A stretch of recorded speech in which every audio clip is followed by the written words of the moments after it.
ರೆಸ್ಟೋರೆಂಟ್ಗಳಲ್ಲಿ ಮಾಡುವಂತಹ ಪನ್ನೀರ್ ಬಟರ್ ಮಸಾಲ ಮನೆಯಲ್ಲೇ ನಾವು ಹೇಗೆ ರುಚಿಯಾಗಿ ಮಾಡ್ಕೊಳ್ಳೋದು ಅಂತ ಇವತ್ತಿನ ವಿಡಿಯೋದಲ್ಲಿ ತೋರಿಸ್ಕೊಡ್ತಾ ಇದ್ದೀನಿ. ವಿಡಿಯೋನ ಸ್ಕಿಪ್ ಮಾಡ್ದಿರಾ ಕೊನೆ ತನಕ ನೋಡಿ.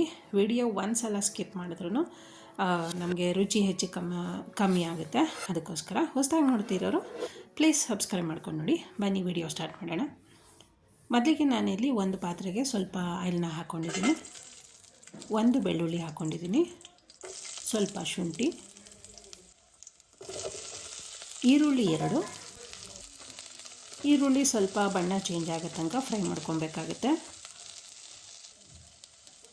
ಈರುಳ್ಳಿದು ಸ್ವಲ್ಪ ಬಣ್ಣ ಚೇಂಜ್ ಆದಮೇಲೆ ಕಟ್ ಮಾಡ್ಕೊಂಡಿರೋ ಅಂಥ ಟೊಮೊಟೊ ಹಣ್ಣು ಹಾಕ್ಕೊತಾ ಇದ್ದೀನಿ. 3 ಟೊಮೊಟೊ ಹಣ್ಣು ತೊಗೊಂಡಿದ್ದೀನಿ. 3 ಟೊಮೊಟೊ ಹಣ್ಣು ಮತ್ತು 2 ಈರುಳ್ಳಿನ ತೊಗೊಂಡು ಫ್ರೈ ಮಾಡ್ಕೊತಾ ಇದ್ದೀನಿ. ಟೊಮೊಟೊ ಹಣ್ಣು ಸಾಫ್ಟ್ ಆಗೋ ತನಕ ಫ್ರೈ ಮಾಡ್ಕೊಳ್ಳಿ.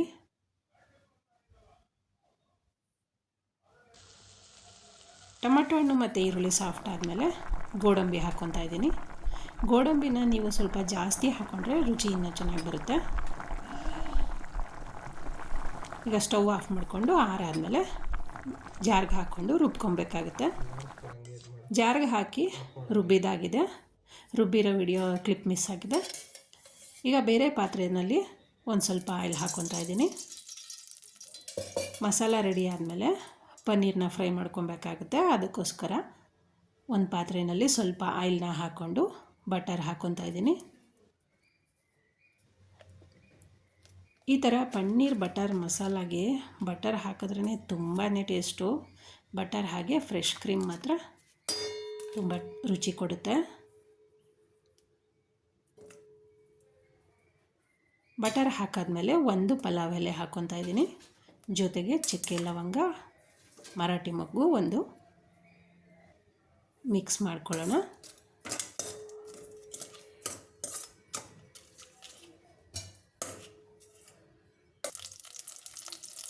ಕಟ್ ಮಾಡ್ಕೊಂಡಿರೋ ಅಂಥ ಪನ್ನೀರನ್ನ ಹಾಕ್ಕೊತಾ ಇದ್ದೀನಿ.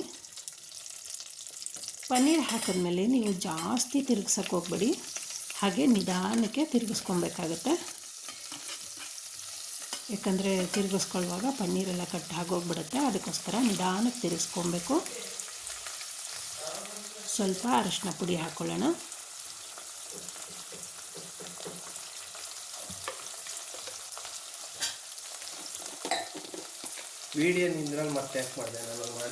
ಜೊತೆಗೆ ಸ್ವಲ್ಪ ಚಿಲ್ಲಿ ಪೌಡರು,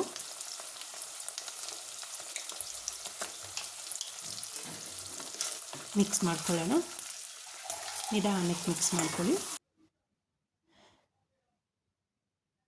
ಈ ಥರ ಎಣ್ಣೆಯಲ್ಲಿ ಫ್ರೈ ಮಾಡಿಕೊಂಡ್ರೆ ಪನ್ನೀರು ತುಂಬ ಕರೆಕ್ಟಾಗಿ ಬರುತ್ತೆ ಮತ್ತು ರುಚಿಯಾಗಿ ಬರುತ್ತೆ.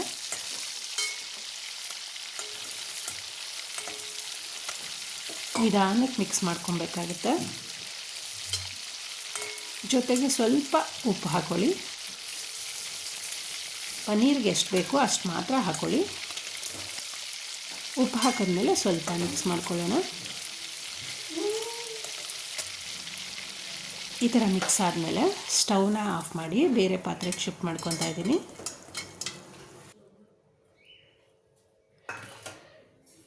ಶಿಫ್ಟ್ ಮಾಡ್ಕೊಂಡಾದಮೇಲೆ ಅದೇ ಪಾತ್ರೆಗೆ ಇನ್ನೂ ಸ್ವಲ್ಪ ಆಯಿಲ್ ಹಾಕ್ಕೊತಾ ಇದ್ದೀನಿ.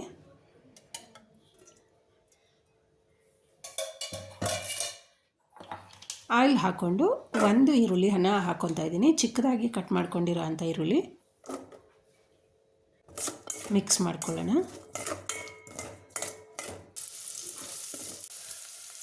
ಅರ್ಧ ಸ್ಪೂನಷ್ಟು ಶುಂಠಿ ಬೆಳ್ಳುಳ್ಳಿ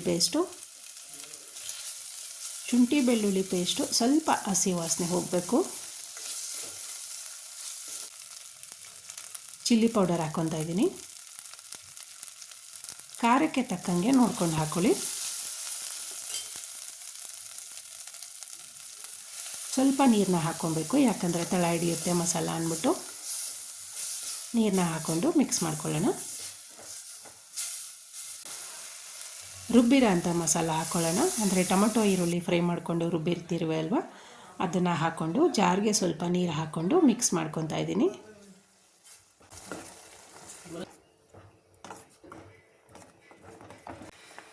ಮಿಕ್ಸ್ ಮಾಡಿಕೊಂಡು ಒಂದು ಕುದಿ ಬರೋ ತನಕ ಬಿಡಬೇಕು. ಕುದಿ ಬರ್ತಾ ಇದೆ.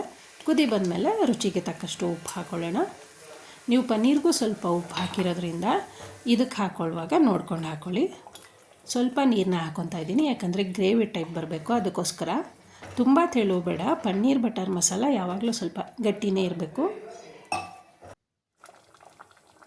ನೀರು ಹಾಕ್ಕೊಂಡು ಮಿಕ್ಸ್ ಆದಮೇಲೆ ಒಂದು ಕುದಿ ಬರುತ್ತೆ ಅಲ್ವಾ, ಆವಾಗ ಎತ್ತಿಟ್ಕೊಂಡಿರೋ ಅಂಥ ಪನ್ನೀರನ್ನ ಹಾಕಿ ಮಿಕ್ಸ್ ಮಾಡ್ಕೊತಾ ಇದ್ದೀನಿ.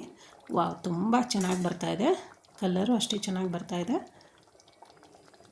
ಪನ್ನೀರ್ ಹಾಕ್ಕೊಂಡು ಒಂದು ಸಲ ಮಿಕ್ಸ್ ಮಾಡ್ಕೊಳ್ಳಿ. ಕಸ್ತೂರಿ ಮೇಥಿ ಹಾಕ್ಕೊತಾ ಇದ್ದೀನಿ. ಕಸ್ತೂರಿ ಮೇಥಿ ಹಾಕ್ಕೊಂಡು ಮಿಕ್ಸ್ ಮಾಡ್ಕೊಳ್ಳಿ.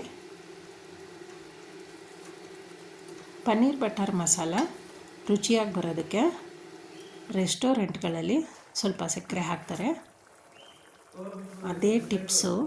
ಬಟ್ ಸಕ್ಕರೆ ಹಾಕೋದ್ರಿಂದ ತುಂಬಾ ಪರ್ಫೆಕ್ಟಾಗಿ ಕರೆಕ್ಟಾಗಿ ಬರುತ್ತೆ. ಸ್ವಲ್ಪ ಸಕ್ಕರೆ ಹಾಕ್ಕೊಳ್ಳಿ. ಸಕ್ಕರೆ ಹಾಕಾದ್ಮೇಲೆ ಅಂದರೆ ಒಂದು ಅರ್ಧ ಸ್ಪೂನಷ್ಟು ಹಾಕ್ಕೊಂಡ್ರೆ ಸಾಕು. ಸಕ್ಕರೆ ಹಾಕಾದ್ಮೇಲೆ ಫ್ರೆಶ್ ಕ್ರೀಮ್ನ ಮಿಕ್ಸ್ ಮಾಡಬೇಕು. ಫ್ರೆಶ್ ಕ್ರೀಮ್ ಹಾಕಾದ್ಮೇಲೆ ಒಂದು ಸಲ ಮಿಕ್ಸ್ ಮಾಡಿದ್ರೆ finally paneer butter masala ready ಆಯಿತು. ಫ್ರೆಂಡ್ಸ್, ಈ ವಿಡಿಯೋ ನಿಮ್ಗೆ ಇಷ್ಟ ಆಗಿದರೆ ಪ್ಲೀಸ್ ಲೈಕ್ ಮಾಡಿ, ಶೇರ್ ಮಾಡಿ, ಸಬ್ಸ್ಕ್ರೈಬ್ ಮಾಡಿ. ಹಾಗೆ ನಿಮ್ಮ ಫ್ಯಾಮಿಲಿ ಮೆಂಬರ್ಸ್ಗೆ, ಸ್ನೇಹಿತರಿಗೆ ಈ ವಿಡಿಯೋನ ತಪ್ಪದೇ ಶೇರ್ ಮಾಡಿ. ಹಾಗೆ ಒಂದು ಲೈಕ್ ಕೊಡ್ತೀರಾ ಅಲ್ವಾ? ಮತ್ತೆ ಮುಂದಿನ ವಿಡಿಯೋದಲ್ಲಿ ಸಿಗೋಣ. Thank you.